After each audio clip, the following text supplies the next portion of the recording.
Take them in order, is that okay? You don't have to, there's no preference, no whatever. So we'll start with what I'm gonna call the Devil's Lake Resort Project. Love to know what you think. Let me just kind of give what I know about it. Feel free to jump in because it's in your backyard. Right. And then we can kind of chat about it. And I'd love to know what your view of it is. I believe this is out by Devil's Lake. That's why I marked Devil's Lake. As you're driving out to Devil's Lake, there's the old amusement park. You know where the barn was. Then there was this amusement park. It's behind that. If you look, you actually see there's a hill, a cornfield, and it's kind of right before you get to Tumble Rock, this part of the project. Now there's another project, which you all referenced, that's going to be on the right-hand side of the street. I call it the Selly project. We'll do that second. It kind of is a separate thing. They don't have to, but that's what's there. So what is being proposed is an 80-room hotel that would be 3 to 4 stories, and it would be built on the top and into the side of that hill.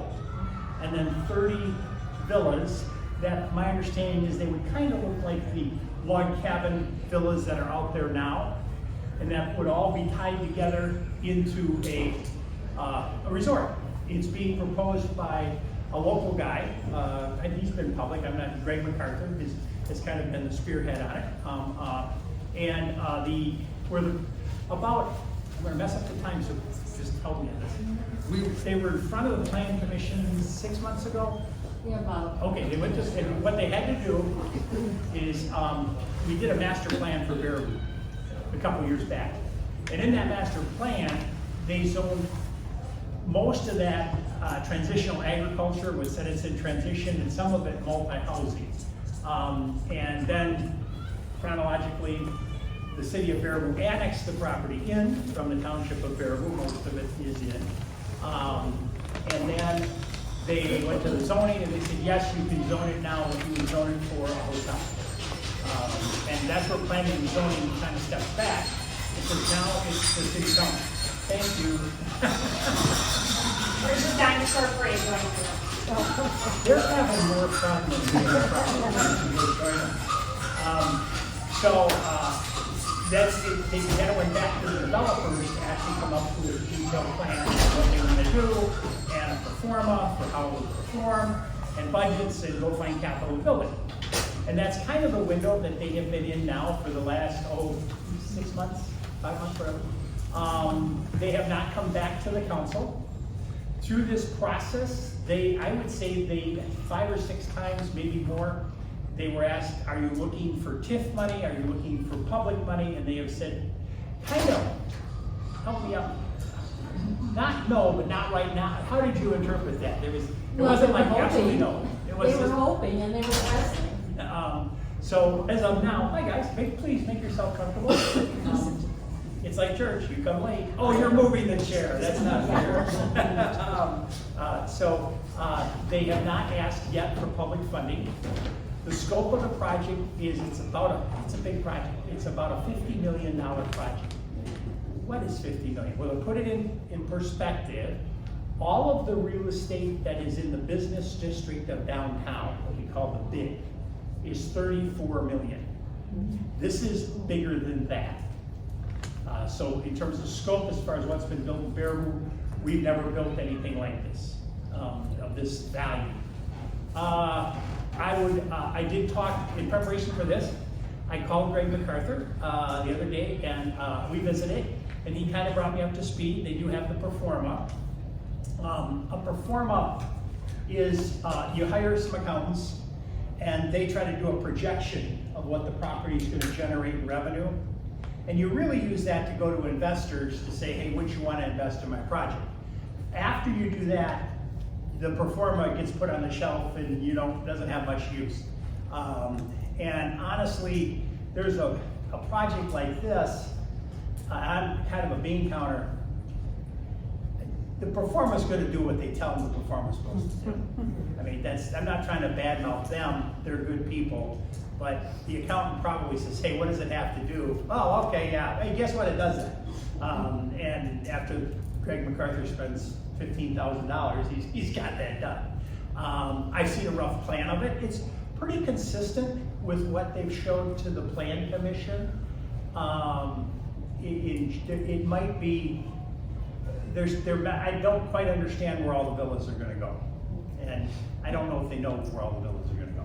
I have a question on the boundary. I don't think I've ever seen the actual boundary. Is it, and I don't know what that road is called anymore, 123, it used to be Yeah. DL, okay, thanks. So does it come like Gall Road to North Shore Road to DL, or? Not that far. Let me try to do some hard work. I don't know if it came all the way to DL and all the way to Gall Road. It does or- not go to Gall Road. It doesn't, okay. No. But does it come to DL? I And won't, take that clean there'll be a out? drive back, but yes. There's a small gap between Yep. where DL kind of curves around, and then there's that, Castaways maybe or whatever. Right. There's a small gap of property there that is not owned by the MacArthur group. So there's a brief, This is really, this is a rough drawing. You could be on my Pictionary too. Devil's Lake. Go to South Shore. Make sense? Okay. Expeditions Unlimited, they're that old parkway line. Uh-huh. There's a business here, Flyaway, something, used to be the dive shop. Right. Tumble Rock. Now, there's more space here, the Tumble Rock. Then here's the old Booties.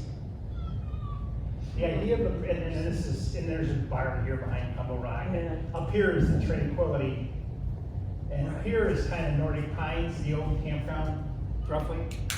And my understanding is there would be a road here, don't make it fancy at all, but there'll be a road here. That'll go to the hotel here, and then the villas will kind of be here. That's my understanding. This is a cornfield. It's, I believe, 10 acres, Jessica, 10 acres, I think. They're taking half of it. So the other half of the cornfield is still empty. Does that help at all? As to Yeah, where it that's is? it. So are we going in kind of behind those lovely log homes that are Yes. there? Nothing would come in from here. I don't believe there's, I'm really sure there's no right of ways here. This is No, it's correct. county. Or so they're gonna build this huge It's complex gonna come in from here. by those lovely Um, homes. This is kind of a cornfield here. I think it's an organic farmer here. Looks like what they're doing. It kind of a neat shop. So that's kind of the, now, it's kind of the layout. What do you think? Was We it, don't wanna pay for it. we don't pay for it. So is it, could it also maybe have been just homes that were back there? Yes, you could But- have put in, yes. Yes, okay, so just a developer's That was come the in. original That was the plan. original Yep. plan, okay. Is there any kind of return mentioned for the city? Well, if you keep it simple, because I don't do complicated well at all. Fair enough. If they build it at 50 million, right now, before your assessment, I'm surprised that didn't come up on the list. Yeah, put I'm that gonna on. draw a hard line here, there's no additional problem. The city charges you $10.24 for every $1,000 of value you add. If this is 50 million, the day it opens, it generates $500,000 in property tax. That's just the city's share. They don't have to sell a hotel room, they don't have to sell anything. That's what the city would tax. On top of that, which is, we have a, what's 500,000? You know, to me, that's just an awful lot of money. It takes about $17 million to run Baraboo. So to put that in perspective, you can see that's a considerable contribution. Now, on top of that, we have found ways to tax you. We are getting really good at it. On top of that, we charge a room tax. But I'm not even counting that, because tell me, you gotta know what their average rate is and what the rooms. Right now, the city, really with just one hotel, we have a couple, but most hotels are not in Baraboo, they're in West Baraboo, if you think it through. We get $1 million a year in room tax right now. So it could be a considerable, as far as expense, what do you think? I mean, just to answer your question, I gotta be careful here, keep me in check. I'm not here to tell you what we should do. I'm here to hear what you want us to do. But does that give you enough information? When did that annex end, do you know? It was before I was on the council. It was probably 2 years ago. Yeah. Maybe 2.5 years ago. Yeah. And Devil's Lake can handle that many more people? That's a question. I gotta be careful because I don't go to Devil's Lake on weekends because unless it's after 7 o'clock at night, I might not be the only one that's a local that does that. Right before 9 o'clock. So I'm not trying to be negative, but I'm thinking on a Saturday. No, they usually close, don't they? Like about 10:30 in the morning, don't they put the sign up that the North Shore's closed, so. Well, that close, they Well, will parking. shuttle, right? Parking is Yeah, so you're not really adding. So you're sneaking in. Well, it's parking that's closed, it's not closed to people. Yeah. Yeah, or is there? Yeah, There are a couple obstacles to what they're trying to do. They either have to figure out private funding, investors for this thing because they cannot connect to the Baraboo City water and sewer at this point. Their township. Even though the property is annexed to the city. just explain for the folks in the room, why can't they connect? Just so they know. Yeah, the water and sewer stops at Gull Road, which is the edge of our property. So they would either have to go through our property or through Willowwood's property, plus some other ones like the organic farmer down the road and stuff, to get the right of way to do that. They would love to combine forces with the Salary project from last we heard, that's my footnote with it, which is a separate investment project, to pay for the infrastructure to bring all of that out to the two developments. They would love to have the city give them TIF funding, which means anybody in the city is essentially The bank. supporting a loan to them, and the city would put the infrastructure in place, and then the development would agree to pay it back over a long length of time. Baraboo already has at least 5 TIFs from last I heard. More. 13. Yeah. Okay. I like your number better. Okay. How are they performing? Actually, the answer's fairly well, to be honest with you. What happens is but if you look under the hood, we could spend all night talking about tips, okay? Right. Just to be fair. But a lot of times what they do is they'll have this tip then support this tip. Oh. And so you can do that. There's nothing legal, but that's fine. And so we don't have a TIF that's bankrupt. Some communities have that. Ripon had this terrible example. Our TIFs are doing fine. What a TIF, very quickly, what it basically does is your explanation is really good. It's your fault. You got us into this TIF conversation. What happens is please make yourself comfortable. Is with a TIF, what happens is we take this area, we say, what's the value of that land today? Now, put that number here, and then we say, okay, all the growth in that area is here. It's worth this, and it's worth this. Well, we have that we can use, that difference, to support that growth. But what happens, let's say a guy wants to borrow $1 million to build a factory in that TIF. And he's gonna pay $10 million of property tax. Well, that property tax stays in the TIF until the TIF is closed and paid off. The pluses to the city with the TIF is not only do they get our property taxes, you get the county share to pay it off, and you get the school district share to pay it off. So the city actually does well in a TIF if they're done properly. But like anything that gets abused, it doesn't work well. So one of the places that a TIF I think will work well, now you give my opinion, is on the old Ringling Hospital. Because it's contaminated property, it'll take $500,000 to clean it up.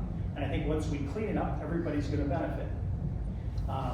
And I don't think anybody's gonna build at that site. Clearly, they haven't for 30 years without some type of help. Let's not act like nobody wanted to. That's fair. Sake of today, I'll challenge one thing here, it ain't gonna fix itself. I agree, and it wasn't at that time too, but let's not forget the neighborhood fought it. They did, and I'm not, the jury's not done yet. Wait till I tell you what we're gonna put there, or what they want. So, that kind of, I wanna stay on the Devil's Lake thing, because it just, Jessica's waving at me, I'll wave back. No, when you're done. No, this is, tell me. Just question on, so, you said that it's at a state where they've had the pro forma, it's gone to investors. Any word on next steps of when they're planning to come back to the city? Because they've got to still go through an approval process for the essential design, they've got to go through all the details of that. Any update on timing of any of that and or how the funding is going in relation to this? That you officially, that he's released. And what he tells me is public. He knows Okay. I'm a shameless politician, so can't keep my mouth shut. He knows it. I think they're real close to coming back. Okay. I think that getting the numbers put together took more work than they thought. Getting the design together took more work than they thought. But I think they're very close to coming back. One of the things, and I don't think Greg would mind me saying this, that's challenging him, is he wants the 30 villas to be done really nice and really well.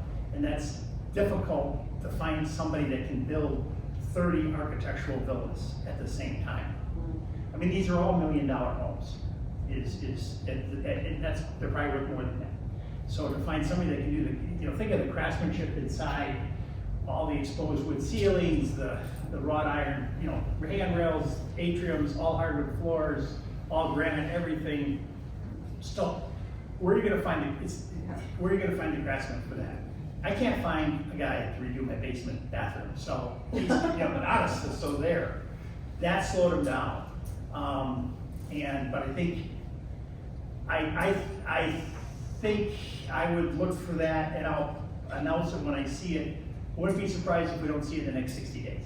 Start to percolate up again. That's one of the reasons I put it out there on Facebook for this meeting, to just people that are, and I don't know if I let you finish your thought, I apologize. I was just saying that they had to work through the financial end, either through the city or privately, as well as the whole infrastructure thing, because the land surrounding that is all township. And township has already turned them down in terms of using anybody's property. So there's nothing feasible for them to use out there. They're kind of like, it's kind of like putting a property on the end of a stick and they want to connect it to something else. So they're not contingent to or contiguous to the existing sanitary sewer district? Correct. No, Well, they're part of this- they are to the district, Right, Yes. but the water right. and the sanitary sewer district isn't really built to support an 80-room hotel. Right. So you No. either have to enhance, right, so, not that it can't be enhanced, it could be. And the water can run down DL, you could do that, but your point, who's gonna pay for it? Exactly, and there is, one sewer line out there that runs to Tranquility. Right. That's it, it's designed for tranquility. Well, I can attest to TIF districts can be a nightmare or a great thing. I think Joan can attest to the fact that West Baraboo's had very successful TIF districts. Yep. Can't you attest to that? So, you're right, some are nightmares, but I think you still have some. But didn't you do a TIF on the new park? So, they can be very successful. They're not all nightmares, but there are some. They were in, yes, totally agree. There's a host of issues here that need to be addressed at this stage. The devil's in the details. So this is where, we need to look at, is once you build it, it's there. Is it the standard we want as a community? Does it respect the neighbors? Is it, are we cutting corners or is it coming out right? The other thing we need to look at is, what's the cost to the community once you build it? Yes, you get $500,000 in tax revenue, give or take a buck, absolutely get that. But what are the other costs? And just to really have a thorough dialogue and discussion on that. Now, the other project that you mentioned was the Sowie project. For those of you that are just kind of catching up, this is DL. this is cattywampus as far as north-south. But if you're on D out going to Baraboo, here's the old barn right here, the old barn restaurant. There's a nice grove of trees right here on the west side. That's been a proposed housing development that the Sowie family did very respectfully. They did a lot of planning, but that they would put 40 houses and a couple of apartment buildings here. And for that to happen, they were really asking that it needed to be in a TIF. And the city pretty well said, we're not gonna TIF that. And so they've kind of gone radio silent on that. And that's where that stands right now. There's not been any discussion. I had lunch with Jason Sowie probably 6 months ago when it was pretty much not gonna happen. That doesn't mean, because they've already spent a lot of money, I'm sure, on plans and all that, it doesn't mean it couldn't be dusted off and come back. Is that in the city? Yes, that is in the city, by the strangest of, Oh.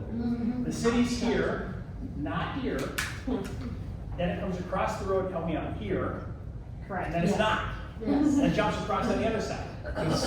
It's a checkerboard of properties that That's a better were way. annexed, and they only annexed and touched on their corners. Yep. Well, I used to fight with the city over the school forest. They claimed it was owned by them, but it wasn't ever in or contiguous to anything in the city. And Jim Bull and I used to go, no, it's about that. Yeah. Which again So leads. people can do whatever. Yeah, which again leads to the problems of if the city decides to run sewer and stuff out there, you know, how are you gonna hook up lines that properties only touch on the corners? You know, through city, you have to all of a sudden go through township properties too, so. The township is not in favor of this project, they never have been. And for one simple reason, the township can't build an 80-room hotel. No. Imagine the reserve tank for that, the size of Devil's Lake. So you can't. No, that's not also work. that, in the initial stages of this project, the 100 people that live in the area said, we don't want this, okay? There was a petition signed by almost 3,500, roughly, Jessica? Yeah, I people, can't remember the number, but yes. that don't want this project. It was an interesting political science exercise. You know, I know that sounds smart, it really was. It was an example of a grassroots organization and a way social media could be utilized to communicate. So where it's at is, the next step is to have the actual plans approved if you're gonna build, and to present them. I think that probably will come forward in the next 60 days. Right now, from the plans I saw the other night, it didn't look a whole lot different than what they showed the council before. Some nuance changes here and there, but it's the same height, it's the same, you know, there's more stone on it. Yes? Has there been any conversation past the build of, you know, if this goes through in that hotel and all of those villas get built? Greg MacArthur is not in the business of running hotels and villa companies in all reality. And so has there been talk of what happens to it after it's built, like if it'll get sold? I mean, because our assumption is it'll probably sell to some other company to run it, or to deal with it ongoing. No thoughts on that yet? There are none. I do know he's been offered multiple investment firms to take it out now. Yeah. They would buy before. I know that he had several $50 million checks that he turned down because they were more interested in the investment than in the project. That he said no to. Has Devil's Lake or DNR or whoever mentioned any concern about the impact there? You know, it's interesting, I think, and that's a fair question, and you guys, I want you to correct me. My read is they're really trying to be careful in what they say and how they say it. So they haven't had a large voice in it. Yeah, their official stance is they don't comment on things outside of the direct boundaries of the park. But we all do know that the park is overloved and that they don't have the funds to upkeep it. That is true. But to answer your question, so they've been very careful, and I give them credit, they've been very cautious with their words, and I respect their position. They've got a big job. Other questions, or we'll move on to? Just one clarification, when you say it's gonna come up in the next 60 days, does it go to the plan commission? No, unless they change the plans they gave to the plan commission. So if they wanted a TID, then it would go to the plan commission. If instead of 80 rooms, they wanted 120 rooms, it would go back to the plan commission. Okay. But if they come forward with what they showed the plan, then it goes to the city council, and the city council has the final say. And I'm the one that's saying 60 days, so please don't call me 61 days from now and say we're I'm the one that's using that guess, but I think we're Can you just briefly review what the plan commission has approved so far? yes, they took it from transitional agriculture in the master plan to commercial, multi-housing, a weird category. And then they had to clean up that category because it was a weird category. Then they took the city and said, okay, we're not gonna stamp that, I believe it's B3, that one you don't, they made it the same that the Fairfield is out on Highway 12. So you could put an 80-room hotel. Thank you. Other questions? Is that Fairfield an 80-room hotel? No, that's much bigger. That's all right. Okay. Thank you, yeah, sorry for the confusion, yeah. Other questions? Okay. Those villas that they're gonna put up, the multi-million-dollar villas, are those rental property? They'd all be rental through the hotel. Well, right now, they'd all be rental through the hotel. They would be somewhat similar to what Todd Nelson's doing in the Dells with his villas on Lake Delton. Okay. The other option, which they are exploring, is to let individuals own them and then put them into the rental pool like an investment. Again, I'm gonna use Todd's just because I know it. His condominiums that he initially built were that way. You never were gonna stay in it. You bought it as an investment and he then rented it out for you. They're exploring that option. I don't think that option they were that warm on that option. They've had an enormous amount of inquiries for people that want to invest in it in small ways. And they thought that would be a way for locals to be able to invest, but really not. Other questions? We can always come back. Ringling Hospital. So the Ringling Hospital project is, wow, this is, we still have, I'm gonna say we have 1.5 developers interested, because we have a developer that has hired an architect, which means you're really interested. And has told me he's got the funding pretty well tied up. And what they would do here, this is the old Ringling Hospital site, kind of Oak Street, 11th Street and 12th Street. And it's really where the hill defines itself. If you think of the hill on that side of town, north side of town, that's where the hill really defines itself. And it's called the Ringling Hospital because Alf Ringling built a house there, and then his wife gave the house to be a hospital, and then they built a real hospital behind it. So it's been a part of, and now the only thing left is the building that was the real hospital, which has been vacant for a long time. I'm to blame. You can write your bad emails to me. I sat there and said, this isn't gonna fix itself. I think it just needs somebody with a loud mouth to say, what can we do? And we started with 5 developers, and we're down to 1.5. And the development plan that right now is there is to build 9 townhomes. They'd be all masonry. On the 12th Street side, facing north, would be the dorm. So it's 11. 11, 10, 10. Oh, I'm sorry. Oh, so this is 10th Street. This is 11th, excuse me. This is 10th.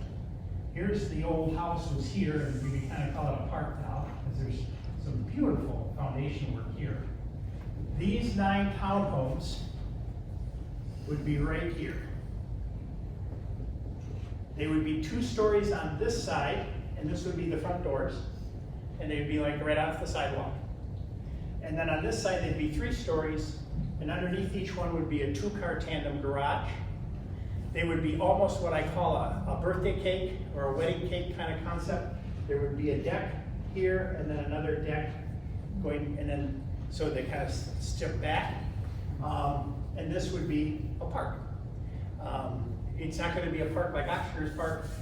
Probably almost more like the Healing Garden, more of a nice play, quiet place. It's a pocket park, bigger than the pocket park we have here. That's been such a great success. To tear down the building would be and clean it up would be $500,000. There is $250,000 that is available in a grant, which would be applied for probably in 2 weeks through the federal government in the state of Wisconsin. But you have to match it. The process that has to happen, and I'll tell you what, I've never been on a project where so many people who usually fight each other have come to the table and said, what can we do to make this happen? That starts with the city and the county. The county's been great. They have come forward and said, okay, we've got to start the process. We've got to get the county board to forgive the back taxes, which is substantial. The city's been mowing the yard for like 20 years and billing the county. Guess what? The city hasn't been paid. They just love it. Like, okay, great, all right. But everybody said, we think we can get the county board to agree to that. They take the keys, they then give it to the City of Baraboo. Then you gotta get the city council to agree to make it a TIF. In that TIF is where you create $250,000. We're not talking $50 million anymore. This is a much more digestible TIF. And you would use that to clean it up. We would then give the property to the developer, and the developer would build the townhomes. The TIF would close really fairly quickly, where a lot of TIFs are forever and ever and ever. You just have to pay off the $250,000. So this is a couple-year TIF at best. It's a way to, and this is actually cleaning up blighted properties was my understanding of really how the TIF rules came. That's how they really came about. And then this would go on the tax roll, and if you want to buy a townhome, I'd be happy to talk it up to you. That's where the project is. What do you think of that neighborhood? Nice. It'd be awesome. Well, it's better than what they proposed before, which was a 3-story building.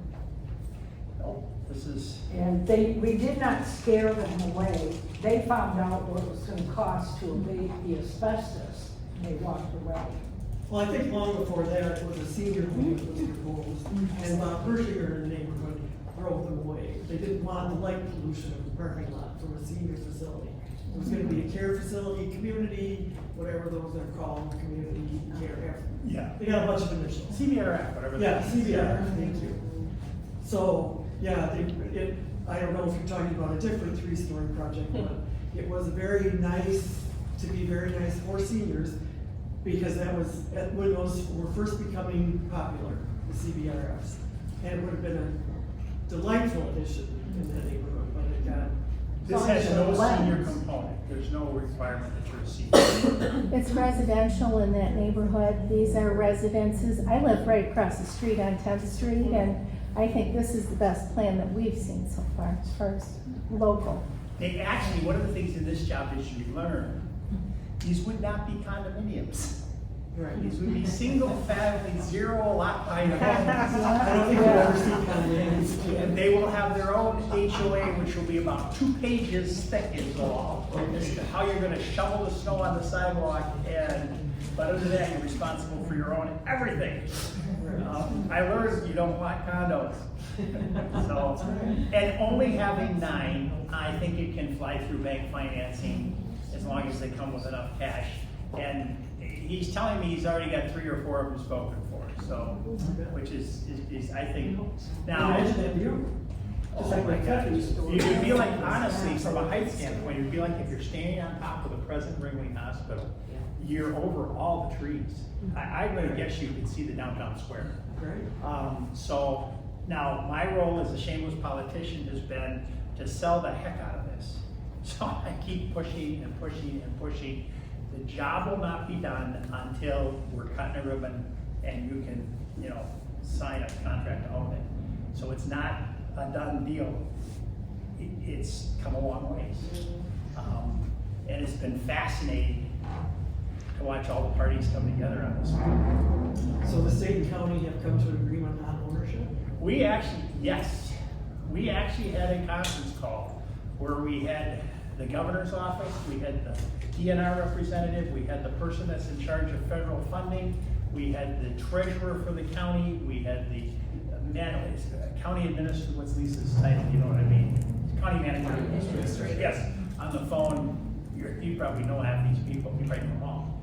And we spent an hour on the phone, and at the end of the hour, it was done. It's just amazing, and I have done nothing. The treasurer for Sauk County is the lady that put together that phone call. I wouldn't have even known who to invite. I've just been selling the project. You wanna do this, we gotta fix this, we gotta do something. Way smart people than me are come up with how to do it. So that's where it's at. I would love to be able to say that between now and the next time we get together, that'll be public. I mean, it's public now, but I can't tell you who the developer is. 60 days. No, because that's too long. It needs to be done now. It needs to be done now. We need to be tearing that thing down this. It's gonna take 6 months from the time they sign on, but next spring. I got a hammer in my car, we can just go over. So next If you got the So next stages? And there's no, it's just, you're buying yourself a townhome. Okay. A nice townhome. It's, there would be a bedroom on the first floor, and then 2 bedrooms upstairs on the second floor. The rest of the first floor is all open. You come open living, kitchen, dining, and this all black glass patio doors looking out, and then kind of a patio there. Laundry? Laundry, I don't know, not that detail on it. I mean, he's hired an architect. So right now, a lot of this has been on the back of a napkin sitting with him, but he's hired an architect, which is what I wanted to see. Now he's putting money into the project. It's not And just it'll my blend with the neighborhood, because that's a lot of Victorian homes. I'm sorry, I didn't catch the question. Will it blend with the neighborhood? You know, we have to see the drawings. It needs to blend with the neighborhood, Yeah. to answer your question. I haven't seen the drawings. It needs to Something look like- ultra modern would look silly. I don't think that's it, because this developer looked at keeping the building and doing something ultra modern, and he just couldn't swing it. That building just wasn't conducive to what he wanted. Other questions? Terry? Well, what is your suggestion if you don't want it, if you don't want it to be anything? Townhomes are fine by me. You said it's not conducive to anything. I would imagine the neighbors are extremely happy since there is not a park in that neighborhood. And that was like the essential piece, well, as long as 14 years ago when I started having discussions about it, because that wall on 10th and Oak to the alley area, to the driveway, that is the original Alf T and Adela Ringling property where the mansion was, where the wall was. And to be able to have a park there that honors that history and the history of the sisters would really be a lovely addition to an already beautiful neighborhood. Right. I think there's, the irony of it is, this wall here, which is kind of a sandstone color, is doing great. Was built 1900, is that when they built the house? They were the first Ringling to build a big house. They were before Al or Charles. This wall that the government built in 1920, 1930 is coming down. So it just, craftsmanship has changed over the decades. I think this got mentioned maybe way back when we were just in the neighborhood talking, that house on 10th and Oak, that's there, Yep. that's The dilapidated, yeah. is that? Well, I mean, it's this is privately- total segue. it's just privately owned. It's privately owned. I think the police department Which was quarter? mowing and everything. South east. The children's house. He lives in Milwaukee. Yeah. I would hope, my hope is that often when a neighborhood has a piece of property that's not in good shape, the neighborhood has a tendency to follow it. By doing this, I'm hoping And spurs it along. it brings it up. Because somebody's gonna look at this, and those townhomes are gonna be some money. Right. And they're gonna say, wow, That's great. I could buy that house and really, Absolutely. that could be a $750,000 house. It was a beautiful house. It sure All the was. trees were in the Sure, front. sure, I know. Broken windows. Yes, my wife reminds me every time we see that pine tree. So, yes, you're right. Yeah, that's. You're right, and it's not gonna fix, it doesn't look like it's gonna fix itself either, it's when we get out. But I think if we can get the big block done, because so many houses in that neighborhood are so well kept. Yes. And are beautifully restored, there's a ton, that was the it neighborhood. Yes. You lived in that neighborhood, oh, that was the place to be. So that's the Ringling. Good work. I'm moving on. Fire EMS. Fire EMS, back on the table, and feel free to look, I don't know if you've seen this. So there's a couple of topics that get involved in fire and EMS. One of them is the fire station, and there are two different proposals. And there's the floor plans, so the drawings for each one back here. The one on the right is so I call it a two-station solution. That's the one where there'd be a station in the old Burgess property, kind of by the Dodge garage on the west side, and then it's 2 pages, so the other station is below it, if you're looking at it, and that would be off of County T. The one on the left is a 1 station that would be in the spot of the present station. The two, from just a cost standpoint, who knows, a lot of this costing was done before the war. So I was talking to Sean McNevin last Friday, he said steel prices have doubled since April. So I have no idea what the price is gonna be. But the one on the right was priced out at about $32 million all in for 2 stations. That includes the furniture and fixtures. The one on the left was estimated by the builder at, Mike just walked in, so like 10, 11, 12 Yeah, million. they're figuring about 10 million. That's the one on the left. So just to compare those two. The one on the right, the city's plan was to finance that the same way they financed this building and City Hall. It would be a 40-year note through the federal government. And in this case, the interest rate for $24 million of it is 4.25%. Interest rates right now that aren't locked in are all over the board because of the war.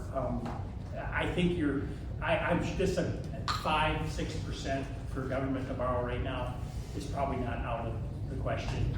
Could it come down? Sure, if inflation comes down, it probably will come down a little bit. I am not saying, you understand, just telling you what we know.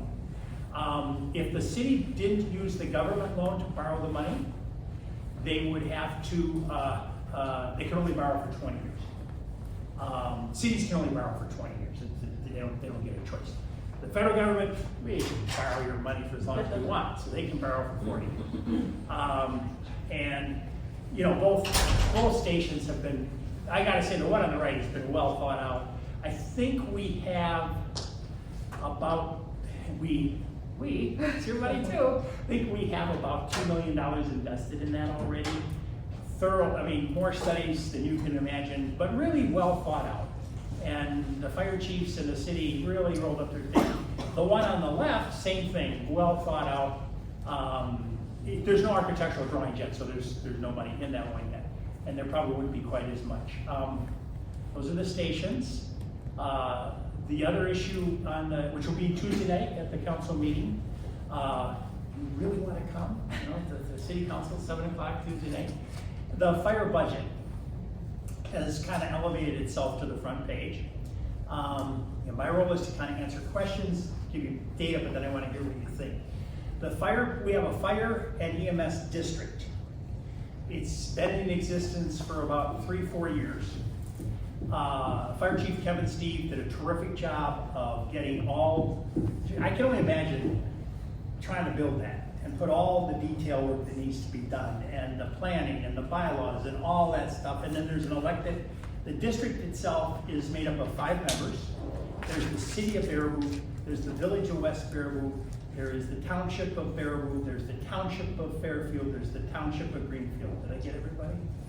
I think I did. And so they all have representation there on the district. So I give Kevin credit for putting it in, so did each one of those townships. So to be, give credit where credit's due. It takes, I'm gonna round numbers here, I do that, $6 to $7 million to deliver fire and EMS service. is the cost. Now, it's disproportionate, it's not equal. Disproportionate. That's it, yeah. You're better at this than I am, man. Can't wait for this to be over, but that's beside the point. It's about $1 million for fire service. We got a couple firefighters here, if I'm wrong on that, but I think it's like $900,000 for this year's budget on fire service. And the rest is EMS. Fire service is funded predominantly by the District 5 members putting money in. The fire doesn't charge a lot. They got grants and they're raising money, but I'm keeping things simple here. EMS comes predominantly, yes, they get money from the district members, but from billing on every time the ambulance goes out. And what they did in forming the district is the goal then was pretty much so to build, and correct me if you think I'm wrong here, and I'm not, this isn't good, bad, or different, a full-time fire department in EMS. And a lot of hard time finding volunteers, 41% of the EMS shops in the state right now, according to Municipal Magazine, are understaffed, can't find people. And my understanding is we're pretty close to fully staffed, if not fully staffed. So they built kind of a really first-rate fire and EMS department. The challenge is that people aren't paying their bills when they ride in the ambulance. They collect about 45 cents on the dollar, and that number's been going down. And so even though on the financial statement it says, hey, we're gonna get $6 million or $5 million, we're not. And every year they have to write it off, and every year they have to write off more. And so right now, where we're at, because of these write-offs, and a lot of the write-offs weren't budgeted for, and I wanna be fair to everybody, you could say, hey, this thing is a moving target, it's been hard to see.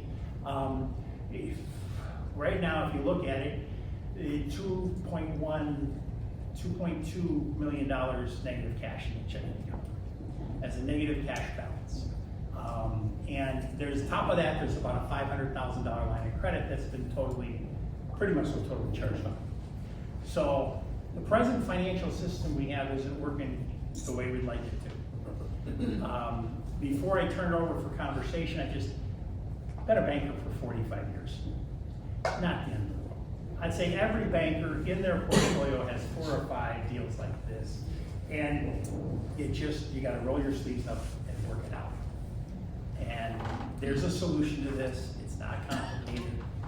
The thing that would be really, honest to God, we got a terrific department. The prior chiefs and the current chiefs have done a good job building that department, maintaining that department in an environment that has been less than easy to do it in, given the healthcare environment in general is brutal. It's hard. And the district has done a good job of trying to figure out how to do this. Now we gotta roll our sleeves up and figure out how to fix it. It's very fixable. The big problem would be if you called 911 and we didn't have firefighter, paramedics show up. We've got that. They're staffed, they're there, pretty good, or we didn't have the equipment. We got good equipment. They'd argue we need a new firehouse to put it in, and we're working on that. We're not there yet, we're working on it. So that's me talking too much. Fire and EMS, what do you want to know? Because it came, if you weren't here at the start, we just asked everybody, that's how we got this list. Mike Arndt, Brett, tell me everything I just said that was wrong. well, first of all, I don't know if you clarified it or not. One of the things that I think should be brought up is on top of the negative balance, that those funds have to be paid back. One way or the other, we have to stop the hemorrhaging, which is averaging $60,000 to $80,000 a month. That is getting in charge-offs as bad debt. And certain people will tell you in regards to this, it isn't debt. They still have assets. Those assets were paid for prior to this. So, and assets don't pay wages, assets don't pay electric bill. With that being said, the other thing to look at is the fire department did at one point have a pretty sizable capital budget, which is utilized for upcoming new apparatus coming in, repairs of apparatus, what have you. From what I understand in the whole equation, that funding account is also vacated or empty. Which they do have a $300,000 ambulance coming right now that is desperately needed. Those ambulances get pounded down the road every day by the hardworking people at that service. And nobody negates that, they require it, they need it. But it comes very difficult, we also have $1 million fire truck on order. How are we gonna pay for that? And once again, I would be the first one as village president, anything that these young ladies and gentlemen need, they need. I mean, they have to have certain things to do the job. But it doesn't make decisions any easier by the district board. What do you do with this? I mean, the municipalities, I mean, we have to stop the hemorrhaging somehow. And there's multiple different ways of potentially doing that. And some may be popular, some might not be. But with that being said, I think everybody should be well aware, known that what is going on here is not a very pretty picture. And in my opinion, and I'm only one person, and I do sit on the fire district board, right alongside of Brett. They don't let us sit together without adult supervision though, so it's okay. Don't worry. Just say we get out of jail free card. But I actually had formed an ad hoc committee in West Baraboo several months ago, about 6 months or longer ago. And it was out of pure frustration because I could see how the service was kind of spiraling out of control because of the lack of people paying their bills. We're still providing a service, but yet, as Brett alluded to, you're getting 40 cents on a dollar, now you throw Medicare and Medicaid in there that pay even less. And there's nothing you can do about it. I mean, if the people have to go, they have to go, but at the end of the rainbow, if you don't get paid for it, the taxpayers are stuck holding that burden. Then when the fire station thing came up, I was one of the main persons in the room here spearheading that, trying to get the two-station theory stopped. Because at the end, at that current time, by the time you would pay for 2 fire stations, you're looking at close to 70 million with interest. Oh, no. If not more. Or more than that, yeah. So that's why, and I had several people in there, retired chiefs, what have you, firefighters, contractors, whatever that were in the room. None of them received a penny. I sat down with them, we looked at the plans that were initially had, we drew up another set of plans, I took them to my shop and I hand drew out a set of plans for that single station solution. And one of the local contractors deals with a company out of McFarland. He actually called them, we met with them, and they actually liked the plan for what we had. And that's how we ended up with a $10 million solution. I don't know that a lot of the city council has voted 8-1 to only move forward with the station or stations if the partners were involved. I can tell you right now that the municipalities around the city, if they do the 2-station thing, I do honestly believe that they would be the only one the taxpayers of Baraboo would fund the bill for the whole 2 stations. To help with that number just in perspective there, with the district, and it is a good district. It must have been a bear put it together, I gotta give Kevin credit. 70% of that is Baraboo. So let's say we're spending $1 million, let's say we're gonna have to raise $1 million to close that cash shortfall. Well, 70% of that, help me out here, Baraboo High School math graduates, 700,000, there you go. Mary over here, sharp as a whip. And we're trading you to Green Bay for a first-round draft pick, I don't believe it. But, and then 300,000 would be made up of the townships, and they have a cockamamie formula, it's not equal. But they come up with the 300, and I get to Mike's point, I mean, we're going to a banker. Way you fix, you first stop the bleeding, you gotta cut some costs if you can. It's very difficult to do that in healthcare, because you're so regulated. They have what's called an operating plan, you would have to file with the state. You just can't walk in and say, you 5 people are laid off. So you're, on one side, it's difficult, on the other side, you're protected. You, the consumer's protected. You've got to file an amendment for the operating plan. You can only make changes within certain MOEs, restricted areas. It can be done, you know, it can be done. You gotta start if you're gonna do it. And there's probably some things that could be cut. I mean, built a first-class fire EMS department, hate to tear it apart in some ways, you wanna be careful. You sure don't wanna destroy it in the process of trying to save it. But you probably need to cut a little bit, and there's some things you could cut. That would be, keep in mind, there's not a whole lot of fat in the budget. There's a few things here and there, but this isn't, you know, not crazy. Then the other one is raise taxes. It would be an increased cost to the taxpayer. And that would, you know, you've gotta come up with somewhere between $500,000 and $1 million to stop the bleeding, nice pun when we're talking EMS. And so that, if you came up with that, that'd stop the bleeding today. Keep in mind that this collectability number seems to be a moving target. It's getting worse as we go forward. And then you've got, Mike is right, you do have to pay back the two, and I'm not using the number to be melodramatic, the number varies a little bit depending month to month, but it's about $2.5 million needs to be paid back. And the difference between this and a business, you can't say, well, you know, if you're I remember when I was working for a bank once, we sold 3 of the banks to raise cash, to pay off the debt, the cash flow shortfall we had. We could do that. Well, we're not gonna sell Greenfield. So, you know, we can't, oh, you're just not gonna do services here. We're gonna sell these 3 trucks. You can't do that. We have to deliver this service. You're mandated to do it.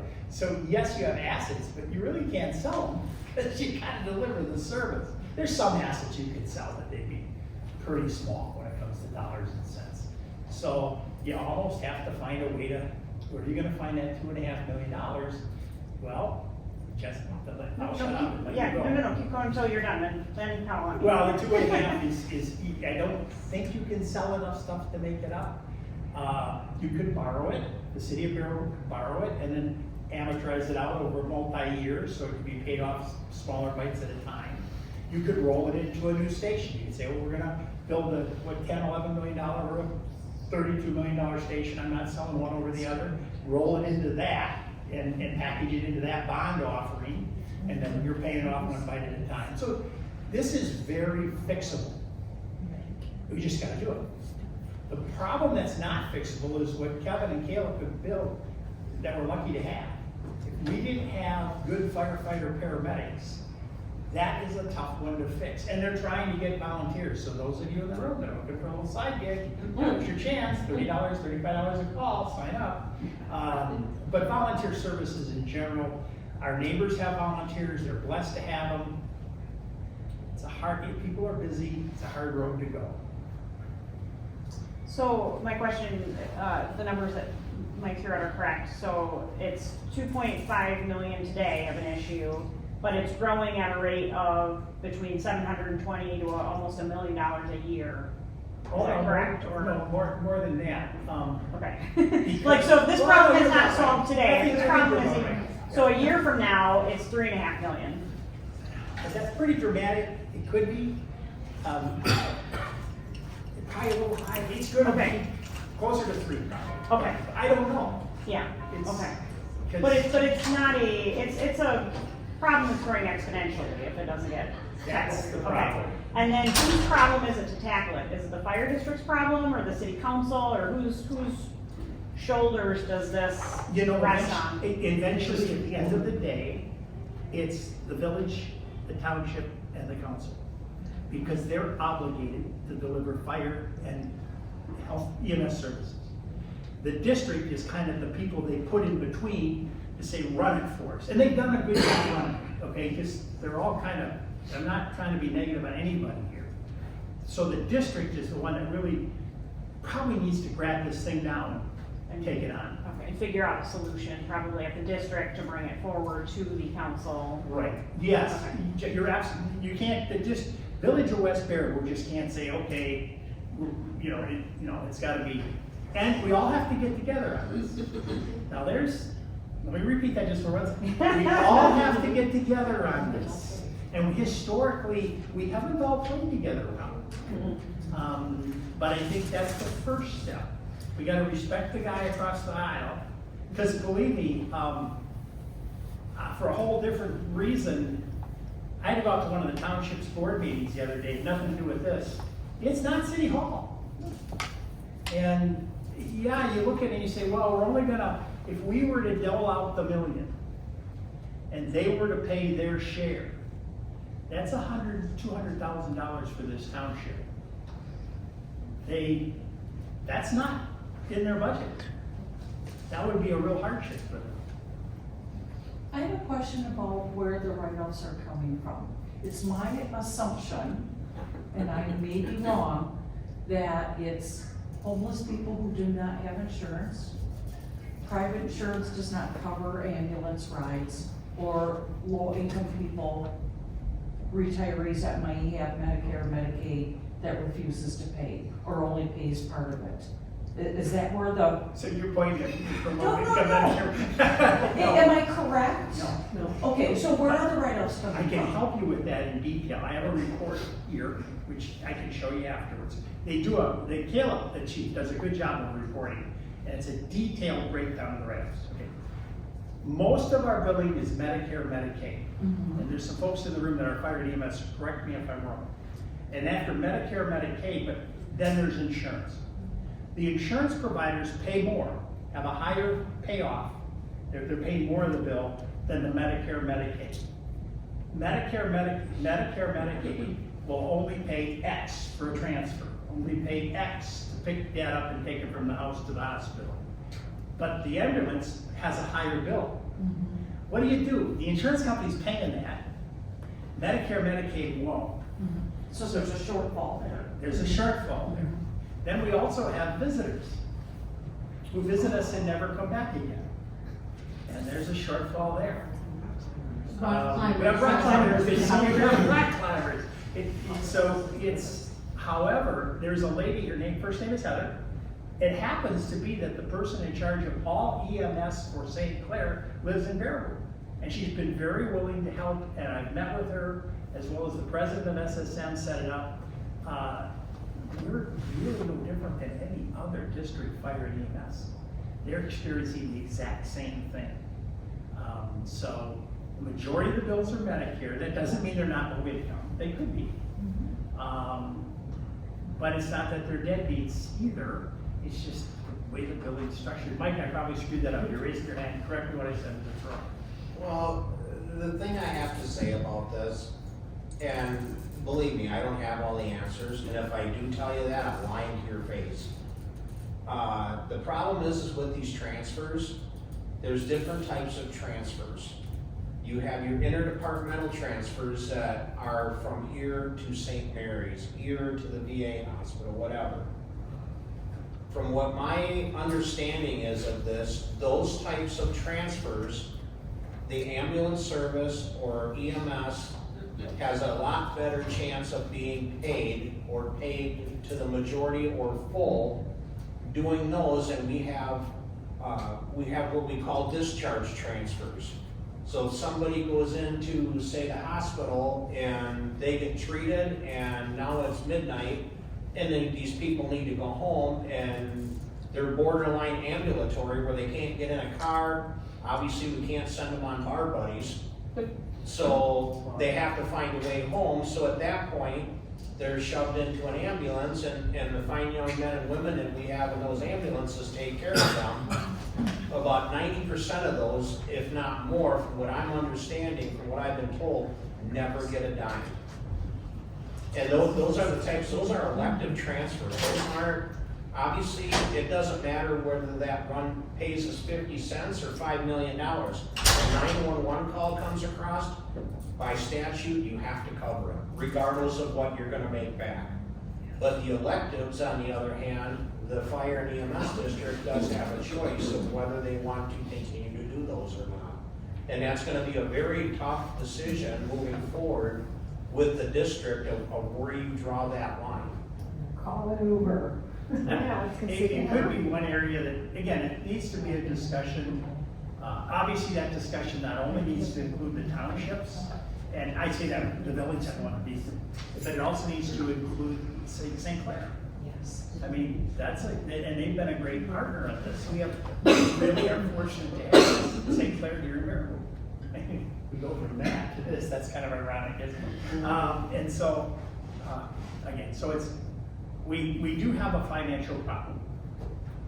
It's not the end of the world. We could have bigger problems. I look at a financial problem just as a 45-year-old banker and say, no problem. I can fix that. I do it all my life. Yeah, you gotta have some conversation. We're gonna have to do some fundamental things here, but we can fix it. We gotta start. Now, there's a, Jessica, you said you used an interesting word, geometric. There's a wonderful, when you go to Chuck, he's passed on now, you go to Baraboo High School at an entry-level calculus class, which is great. Chuck got me some time, and he taught a formula called the second value of a derivative. And Hemingway, in one of his great books, and I'm a Hemingway fan, Sun Also Rises, this one trust fund baby is hiking Spain with his other trust fund baby. And trust fund baby 1 says to trust fund baby 2, I heard your old man went broke. How do you do that? Trust fund baby 2 says, well, at first slowly, and then suddenly. When you change a derivative, when you change a fraction, one of the numbers in a fraction, it's geometric. So if you were to graph your loss, just like you graph your gain, it goes like this. So we've been in this pace for I don't know how long, but I think it's probably safe to say 3, 4, 5 years. And it was here. Now we are here. So when I look at the loss at the end of last year on the financial statement, the negative cash position was 1 point something million. This is June. I don't even have the June statement. I have May statement, come to think of it. It's 2 point. It's time to tee this problem up. We have to fix it, and we can fix it. So that's fire and EMS. Station-wise, curious, because I have, and you may be a no station too. I didn't put that option up there. I have my favorite. So what do you think? Did I explain it well enough? 1 station downtown, 2 stations. Mary, what? The USDA loan that you say would run for 40 years, what's the life of those 2 stations? Great question. You've been in like 40 years, Okay. at least, don't you think? The 10 million station, what's the life of that? It's a steel building, but they, well, Public Works is a steel building. That's 20-some years now, so probably close to 30, 40 years. I mean, because we have one right now, the Public Works garage in town. So that's all I'm not a builder. I'm not bean counter. I'll throw a Jason Kent number out there. The Teal Plastics building on Hitchcock is a steel frame building that was built in the 1940s and is still functioning and operating today. Okay, there you go. I don't, it's a good question though, because I know where you're going and it's something that needs to be talked about. And so I understand clearly, just 1 second on the accounting.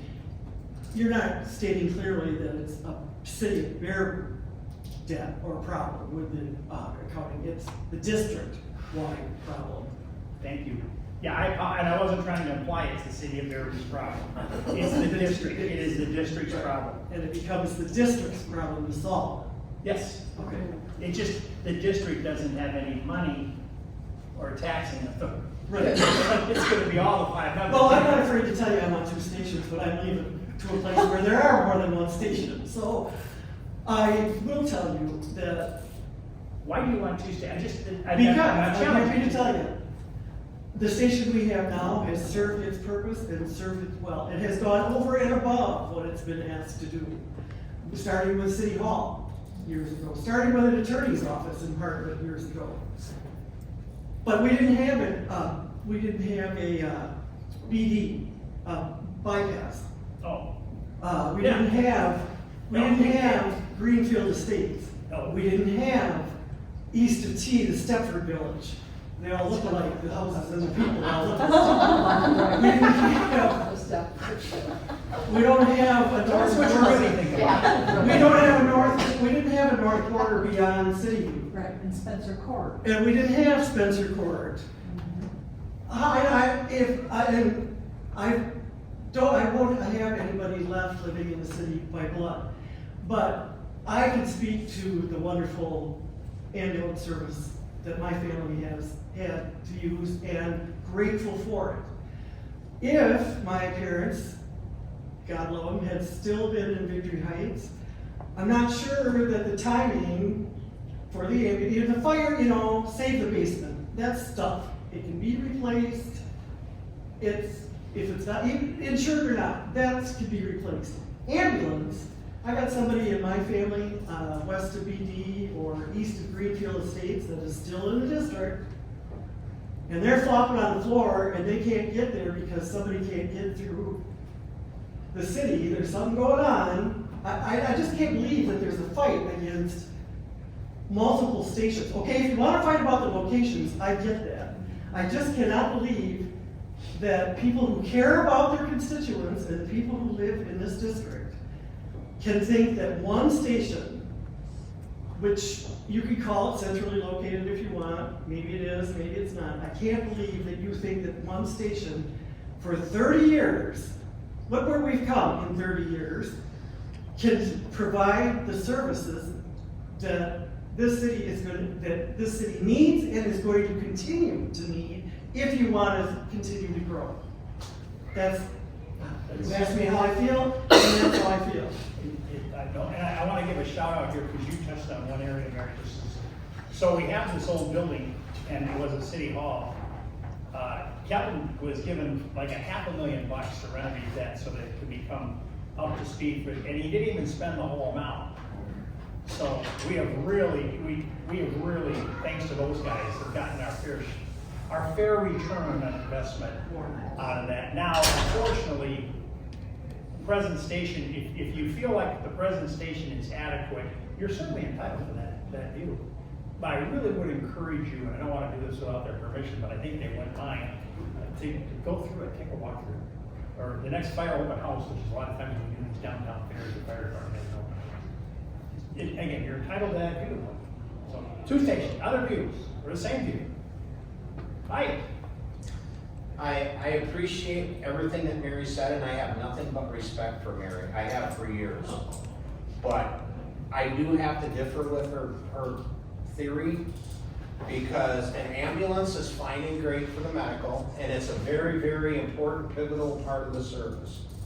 But I do believe there's more to a call than just saving a basement, because average life expectancy of somebody trapped in a fire is mere minutes, especially with the newer construction with the plastics, whatever. So that has to be taken into consideration. The new station that was designed, either location, would be significantly larger than the current station to accommodate more room, what have you. The only way that the municipalities, the City of Baraboo included, in my opinion, are going to be able to afford to have a fire station downtown, wherever, period. If you have 2 stations, the cost of the station is a minimal part. You have to man those stations. That's gonna be a significant part. Any budget that you look at, regardless of what statute you're looking at, 90% of your expense is labor market. And especially with a highly skilled labor that you're looking at, with a paramedic level service, those people don't grow on trees. And I can tell you right now, earlier this year, several of us from the district and what have you, we did a walkthrough on Middleton's fire department. And their fire department isn't any bigger than the single station we're looking here. They do have a second satellite station, but it's out in Cross Plains, and they have 2 apparatus and hardly ever get used. And they're taking care of over 100,000 people. With 80, right now, they are dealing with 80 volunteers that are running that entire service, plus a handful of full-timers. Well, I was trying to make the point that ambulance, to me, is, not that fire isn't important, it is, and it is critical if someone, especially if someone is in it, but it's a fire. But for me, the ambulance portion of it is critical. And maybe satellite stations with ambulances like Middleton is the answer. I don't think that one station can provide EMS response time to the way this growth is And you continue to want growth here. Grow growth, sorry, but I've been throwing growth. Right, exactly. But I hope we have a higher. If you're not growing, you're dying. You know, ask the communities around here who we get anything for a downtown like we Oh, have. man, yeah, it's. You know, or the new park in the TIF district in West Baraboo, or the Devil's Lake that they get to use that most of us can't use on the weekend, but we have so much to offer.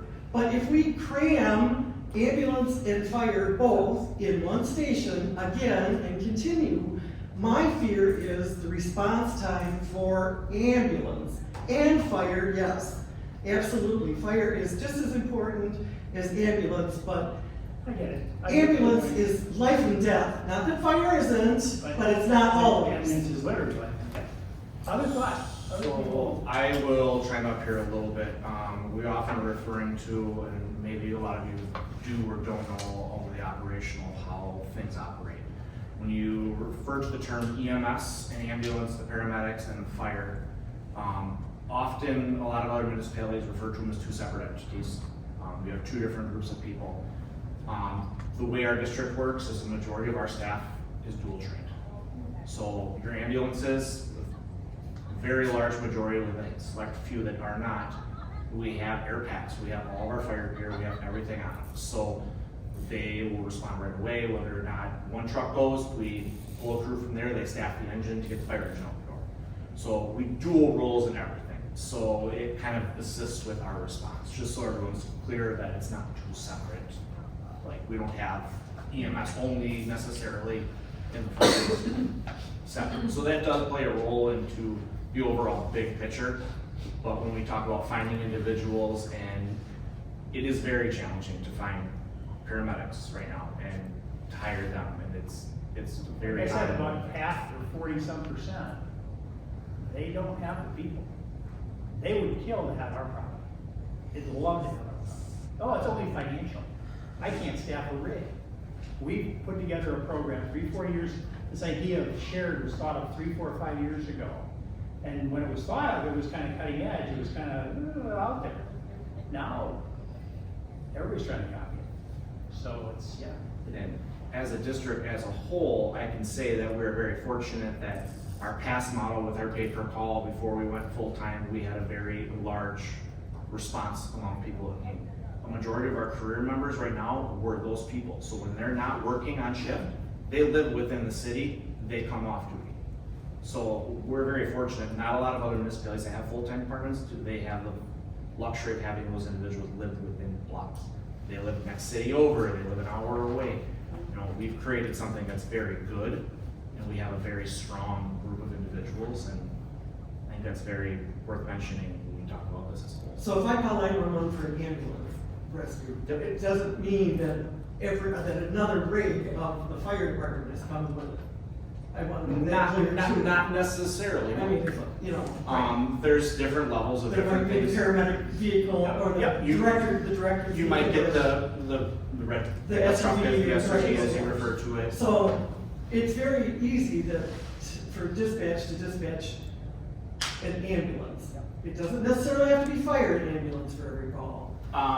We're referred to as a combined service, so we Right. know what resources have to go where. We don't, dispatch doesn't necessarily define that. So it technically, not that I'd be excited about it, but technically if you left the fire portion of it in, I know you're dual response, but if you left the fire portion of it downtown and had satellite for ambulance only, would that be feasible, or would that be something that was not? I will give you my personal opinion. That's what I want. No. Okay, thank you. One of the things is, we're not just starting this conversation. Back when I was a volunteer firefighter, 20 years ago, 15 years ago, we were talking about a new fire station. This has been on the conversation piece for a long time. I was secretary treasurer of rural fire, and half these people don't even know what Baraboo rural fire was. That's So, 4 years Did you ago. have horses? So, you know, you're preaching to the choir to tell about how long. And there's been The only thing I would be adamantly opposed to is another study. There's been a lot of studies done, but there's been a lot that's been put through this. And this thing has been run through the mill by multiple districts and multiple town boards. Now we're kind of at the point, we're gonna have to make a decision. And probably in the next year, I would hope less than that, we'll make a decision. We gotta first kind of, in all fairness, and we gotta fix this. And when I say fix the budget, it's not that somebody intentionally broke the budget, it's just, this evolved, thank you healthcare, thank you what a messed up industry that is, and it's the business we're in. So we're gonna have to address that. And fixing the budget is, you can say we're going bankrupt, but you're only saying that if you're trying to get emotion. It's, in fact, I don't think a municipality can go bankrupt. I think we can be insolvent, but we will fix it. We are gonna fix it. Well, Is this a hand up? No, that's a honorary. If you don't want to know what it is, that's fine. I was If you somebody. don't want to know why we have a ladder truck, that's fine. Well, actually, that would be, keep that going. I was somebody who vocally spoke up against the 2 fire stations.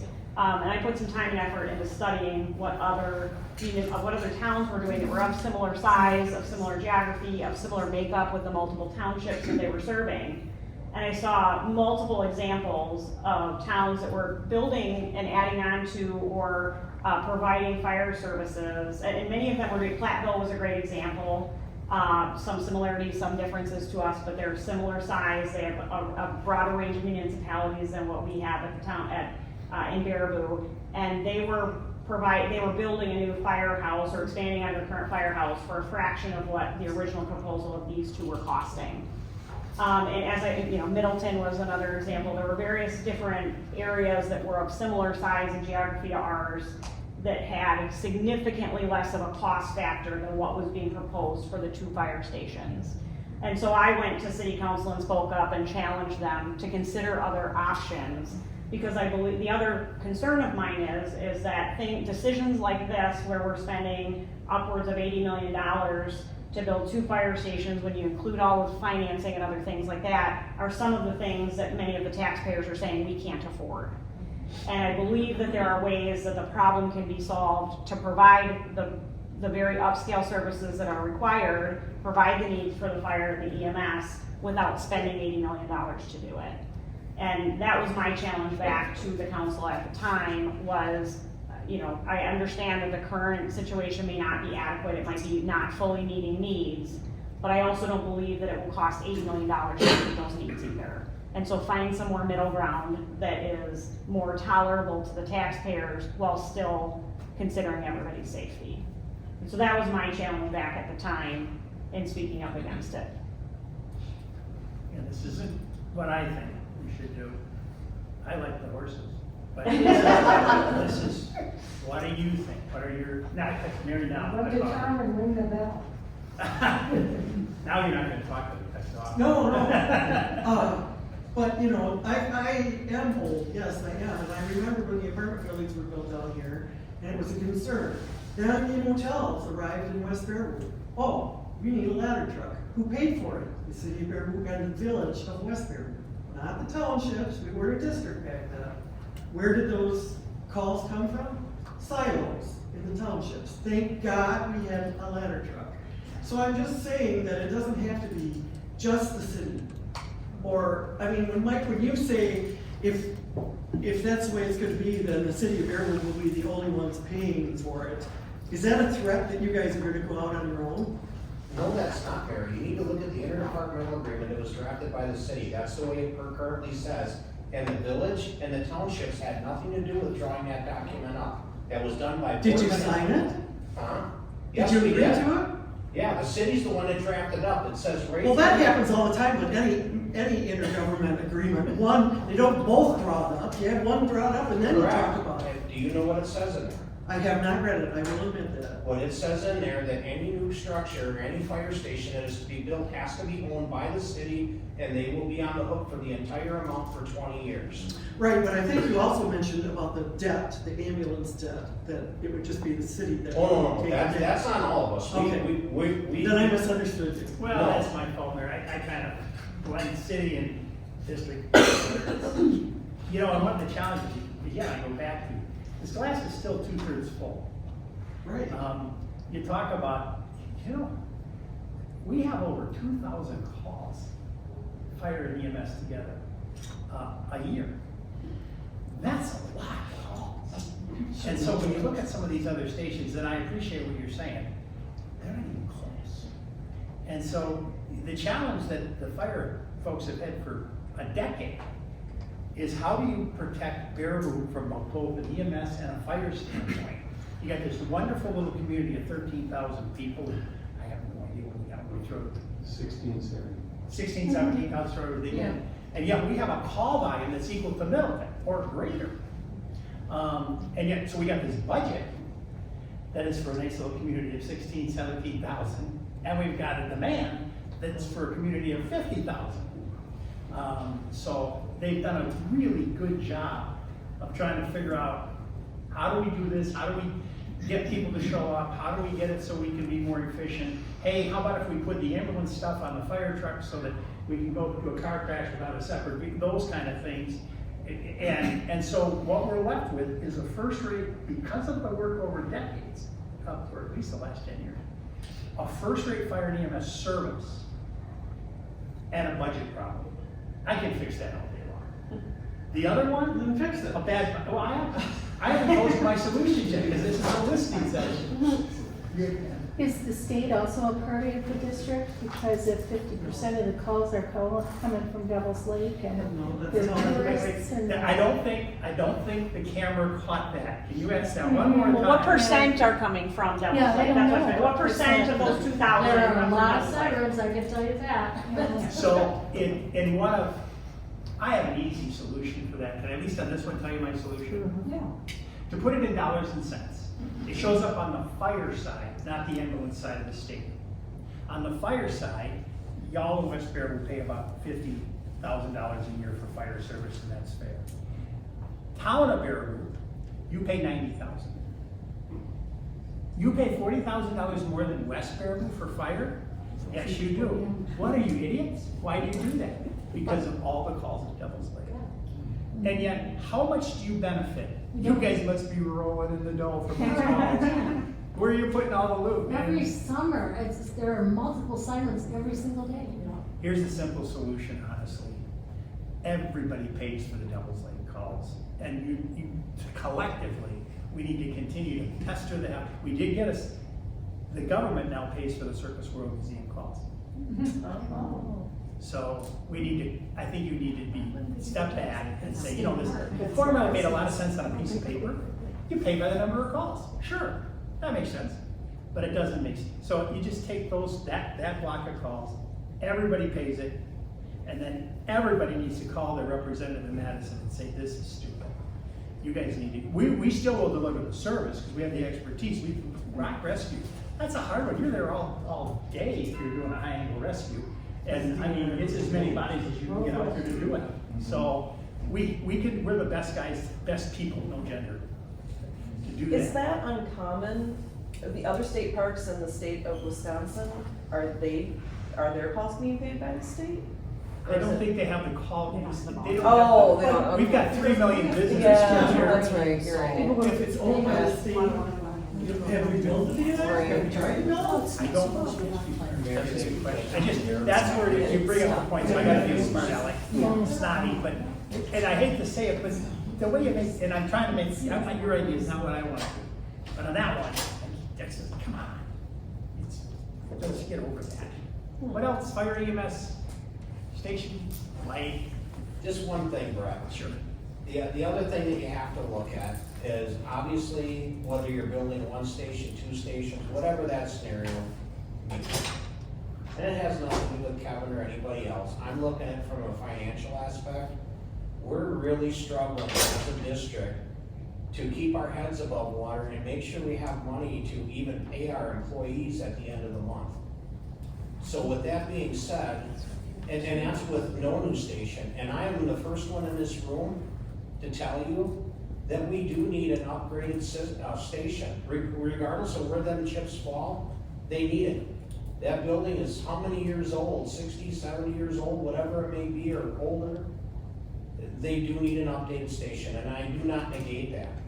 The problem is you have your Fairfields, you have your Greenfields, and what? Greenfield don't even have running water in their town hall yet. They're working on it. That's true. Well, I understand that, but how are you gonna tell these municipalities that they have to increase their levy limit by that significant amount without a referendum? We see how the local referendums don't seem to fare very well. So, for the solution on this, right now legally, the city of Baraboo doesn't have to do a referendum. We can borrow the money, we're not in the school district, okay? We'd have to do a referendum if it was gonna come out of the levy limit, but this wouldn't. That's not to say we couldn't do a referendum. Is this something that the city council should say, hey, this should be, whether it's 11 million or 32 million or, whatever million, that it should be a referendum and it should be I think you call it a mandatory referendum when whatever they vote, that's what has to happen. We've done referendums before and it's like, yeah, you spoke, we're not listening. So what are your thoughts? Should this be a referendum item or not? Well, that brings up a whole new pot of concerns. If he's saying that they're worried month to month of making payroll, then somebody else needs to be doing the budget for the general operations of the district. Now, we're making, you're getting paid. Making payroll. That's brand new. It is a cash flow problem. It is a cash flow problem, but it's fixable. Referendum, yes. No. Mike and I get in an argument because I'm kind of a two-station person, and he's a one-station person, and I give him credit. So I'm like, well, we've done a ton of studies. We have $2 million invested in studies. And he's like, we have all these professionals. You've got all these amateurs that are sitting up. And he's like, yeah, and the Titanic was built by professionals. So we're going to talk it through. We're going to come up. We will get. The taxpayer eventually gets it right. You just got to have the conversation. Right, is that one station solution to build out west of town, or is it Where? add on downtown? The one station would be right where it is now, kind of that big piece of land, Mike, right there, that whole block. It would fit on the parking And lot. the two stations would be a smaller satellite station east and a large station west, kind of behind where the Chevy, the Chrysler, what is that? But the car dealership, whatever it is out there. Yeah. And the land is already owned. Right. But that wouldn't be where like the one station solution. One station would be downtown. Problem on the west side, they did a lot of work. They really have there's been a ton of work done on this. So, I mean, there has really been an exhaustive amount of work. Getting from there to Fairfield is problematic. Getting from there to the east side, Greenfield Estates, that's a problem. There's a response time issue. So that's why you need something east if you're going to go west. For fire and EMS? Yes. Both are. Mike is right. I mean, both. EMS is critical. Timing on fire is still. Oh, yeah. Timing's in. I know. Yeah. Well, you told me getting a haircut that you had a developer, you could have a developer for this whole block where the current station is. Yep. So why would we even think about putting a fire station in that parking lot that has to have all those utilities moved and everything else? Who knows what's buried under there? And not have the possibility of a big development on that whole block. I think that probably comes back to, that's a benefit to the city, not to everybody else. Yeah, it is. I mean, you come back, is the fire station downtown, and this isn't my view. I think what set it a haircut is to stay at a haircut. This and I'm thrilled with, they've done a great job renovating. I'm a fan of the fire station. Is that the highest and best use for that piece of property? I don't know. Now, it's a pretty expensive piece of property. I mean, it's millions of dollars piece of property. It's something we gotta, and honestly, I'm inclined to go with where the taxpayers wanna go, provided we get a new station, because I really do believe we need that. And I do really believe that in the end, the taxpayer gets it right. Technically, can the district even apply for the USDA financing? Or does that have That's a complicated, the banker in the room, yes indeed. all that money and time that's spent getting that. That has to come through the Community Development Authority, actually. And then the city would lease it, Just or like the this. district could lease it from the CDA. but at the end of the day, it's the taxpayer that's paying for it. It's just how it works. Yes? So when you keep saying the taxpayers get it right, et cetera, is the taxpayer are we gonna get a referendum on this? I'm asking, do you think, I have a personal opinion. What do you think is when you spend 10 million or whatever, is that something that should go to referendum? I think so. Okay. If it's a compelling case, Oh, you mean deciding between the two? deciding to spend Yeah. 10 or 30 Two million or versus whatever one. it is, yeah. Yeah. But possibly the city council might just We decide. don't have in to the do meeting that, and we just, have it. there's nobody doing anything fancy or wrong, don't get me wrong. Mhm. But we can borrow, and you give your city council the authority to borrow. The school district doesn't have that same authority. Anything that we spend over the levy cap, anything that we have to get your permission to do. But we already have your permission to spend up to there. We can't do the station in this space. We'd have to do it over here. We'd have to borrow for it. So, and there's, I'd say on the council, there's a group of people that are strong on a referendum, and there's a group of people that are strongly opposed to it. So I'm just looking for, this is my listening session. What do you guys think?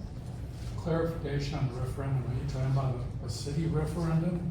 Or are you talking about all the towns and townships referendum? Well, I'm not gonna tell the townships what to do, but we could be talking about all the townships.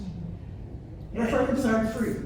No, I mean, absolutely right. whether they're binding or non-binding, they're not free. Whether it's just a part of yes, it's just a part of another ballot on a scheduled election day, usually not a special election. But that's not free. It still costs to conduct a referendum. Let's be clear on that. And let's be clear on the real, honest, and bottom line numbers of both questions. Yeah. And And I'm not schools, trying- every referendum is really good at Yeah. putting numbers out. And honestly, right now, we don't really know the number. That's not a fault of Tom Payne and the guys at the city. Like I said, I was talking to Sean McDevitt, the reason the steel is, he said steel's doubled since April. We don't know. We did get a bid, but that was before. I wanna move on, unless there's something else here. I'm gonna jump to flock, because that might go. Flock cameras, what's on your mind with flock cameras? We have 5 flock cameras, they're basically at the entranceways to Baraboo. One isn't, one is kind of portable.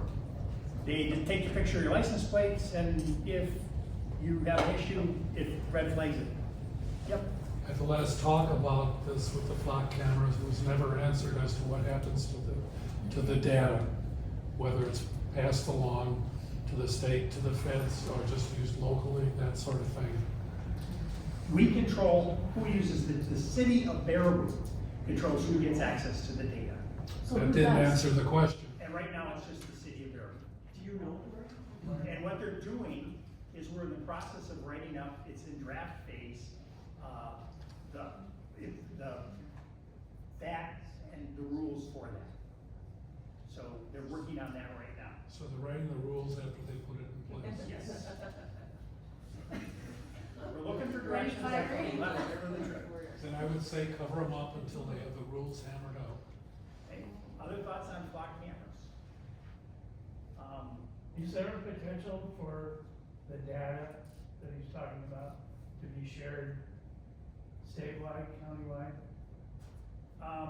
You're in, yes. With your insurance That's a company? yes or no question. Yes. Yeah, there you go. Yes, there is the potential for that, unless our document says you can't. If I request a police report, I had a hit and run. My vehicle was damaged. If I requested a police report, would I have to separately request the flock data, or would it come with it? You would have to request that separately. And can I do that? Yes. Would it be shared? Don't know. How long does it stay? Forever? No, it's not. It's 90 or 30 days, one of the two. I think it's 1 month. You know what my I've mother heard would it on the say, news. if you're not doing anything wrong, why would you worry about Right. it? Yeah. It's true. It's true. Well, I But think it's they not- could use it for marketing. Yes. I'm not sure. I mean, that's not the intent on how it's being used. Now, granted, things can go awry, that it's meant for safety concerns and. Per came through town. they know Right, right, I mean, it's on its plate. those reports are, Well, there's statistics on The those, right? Like police they- department produces a monthly report to the Public Safety Committee. That is online. If you go to the calendar of the City of Baraboo, and you look at, bring up the monthly Public Safety Committee, and you look at the chief's report, and now granted, this is kind of like follow the, but there it is. And I can tell you, and I look at that every month, and we have used it so far to find a couple of lost people. We've used it to find a couple of lost cars. There's a couple of apprehensions that have resulted from it. Yep. That's about it so far. Am I missing something, or am I something in there? Okay.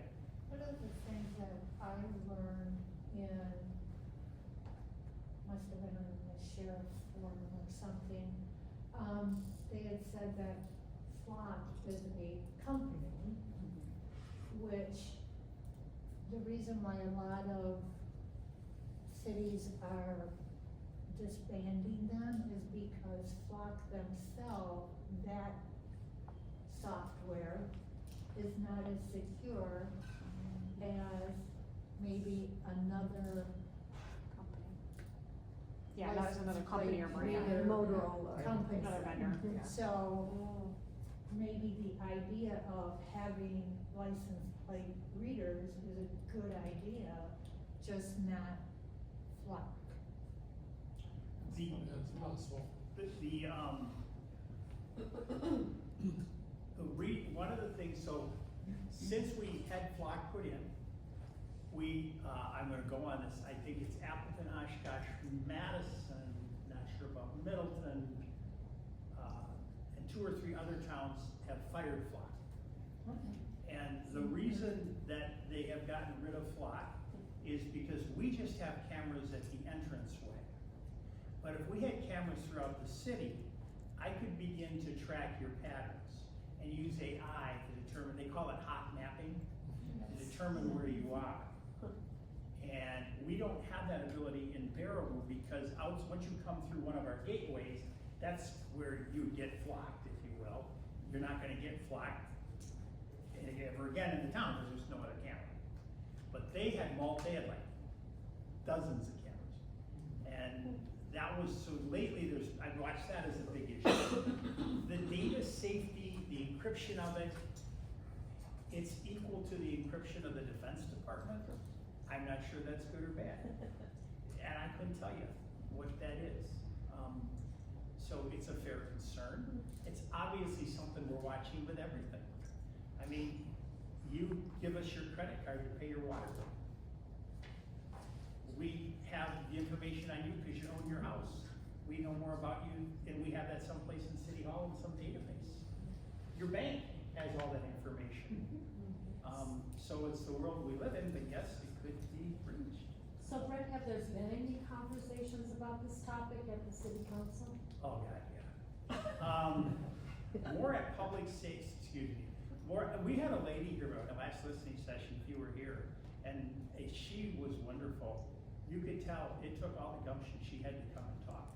And she was opposed to it, and she did a really good job. We've had those same presentations at public safety, and not her. I'm kind of a pain in the neck in the chiefs. We had a issue just recently where we had like a little mini flock. We've hired a new company to monitor our parking downtown. And to do that, they take a picture of your license and your wheel to decide if you've now moved for 2 hours. Well, where does that data go? And I was like, and I was probably a pain in the neck. Sometimes you gotta be in this job. But I was like, hey, if I'm parking in front of my psychiatrist's office every Tuesday at 2, what do you think? Brett's probably gotta go see, a shrink every Tuesday. And they would have that. And I kind of went, well, no, that information is erased as long as I don't violate the parking rules. It's never saved. And it kind of went through that. But the same conversation, your data, your privacy, and we're just getting started. There might be a better, I think Voice is the biggest, but I'm sure there's other companies that do it. So when can we hear about rules? And what can you hear about? The rules that are apparently being written? I would expect those, not this Tuesday, but within the next couple of weeks. It's right now, they, I'm sure have to go through committee, which would be public safety, but they're there right now. John Young is spearheading that. Okay. Yes. Rules, but yeah. Well, I brought that up. We didn't have it with Flock, and then this other thing came in. And so I said, hey, we're just getting started. We're talking parking downtown and we're talking driving. This is just the start of our AI and how it's gonna play in our life and run the city. We need to somehow get ahead of this, and they all agree. And so set out to say, well, we need to have our own policy. We're not gonna take their policy as ours, which is up till now what we've been doing. So, did we start to write the rules after we, yep, that sounds like us. Ready, fire, aim. Well, ready, fire, look at it, Penny. Other, Black? Going once, going twice. What was that one? Oh, the sheriff's forum. Oh, I didn't, anybody have anything they want, I didn't know if there was something there that you How wanted. do we access it? My son didn't get to see it, but he wants to. There is a YouTube. Just go to If you YouTube. Google it, Google or go into YouTube search. Okay. Thank you. The 27th, we're just getting going. We're gonna do it, but it's gonna be, if you think that we gotta probably add, look at the fire department, gotta add $500,000 in there that we didn't have before, and even at $1.5 million, what you get for the $1.5 million is worth it. But we're gonna have some issues here.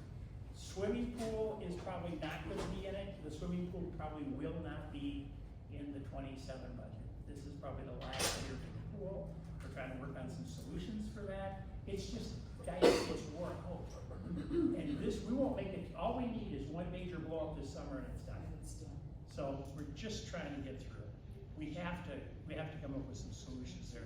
Because people want a public pool, and there's a couple ideas on the ground. Campus is kind of buried in here. Remember we had a little thing happen, the campus closed? Yeah. Well, how are we gonna fund whatever we gotta fund in that there, and what are the ideas? And we honestly, just one thing that's not in here, is we had a reassessment. We don't get any more money on that. It's just that you might be paying more because you're paying less, or vice versa.